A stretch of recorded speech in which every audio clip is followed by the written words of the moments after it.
All of us have doubts and fears. Doubts like, did I switch off the stove completely? Or thoughts like, are my hands free of infection? Are they clean enough? These are very common, they come for everyone and they come now and then. But what if these thoughts or fears or doubts come repeatedly again and again? And no matter how hard you try, you cannot control these thoughts.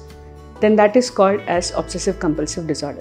Firstly, obsessive compulsive disorder, as the name indicates, has two components. One is obsessions, the second is compulsions. Obsessions are nothing but the repetitive thoughts or the repeated thoughts that come inside the person's brain and they cause a lot of disturbance to the patient. Secondly, what are compulsions? In response to the anxiety that is caused by the obsession, the person performs some compulsions or actions repeatedly. These are called as compulsions. The compulsions, though they reduce the disturbance of the patient, they reduce the disturbance only for a short time. In the long run, compulsions increase the obsessions, they increase the OCD, and thereby they cause a very toxic cycle. Sometimes even family members help in these compulsions and they also increase the OCD. That is the problem with obsessions and compulsions when it comes to OCD. OCD is not simply being over neat or extra organized. OCD is a mental illness with chemical disturbances inside the brain. Around 1 in 4 people can suffer from OCD, and it has a lot of impact on the patient's life. Like work can be disturbed,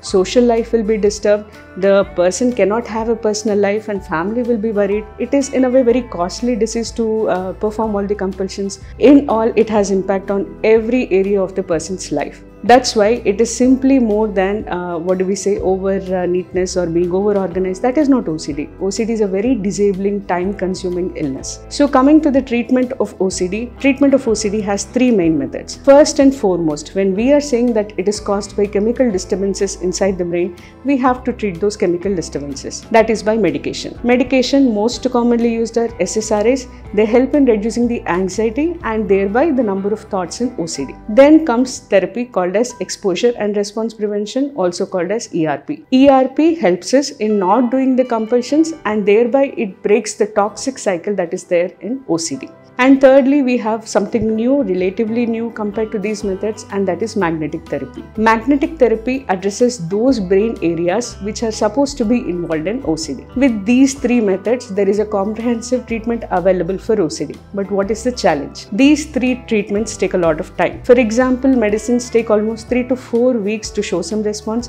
Magnetic therapy takes time. ERP is done for over 12 to 18 sessions over 12 to 18 weeks. This biggest challenge, which is the time factor, as well as just a moderate response that is seen with OCD treatment, is the main reason why we at Asha Neuromodulation Clinic have come up with a high intensity program. We address medication treatment, we address ERP, we also address magnetic therapy over a span of 5 days, and this treatment is called as ANC HIT for OCD.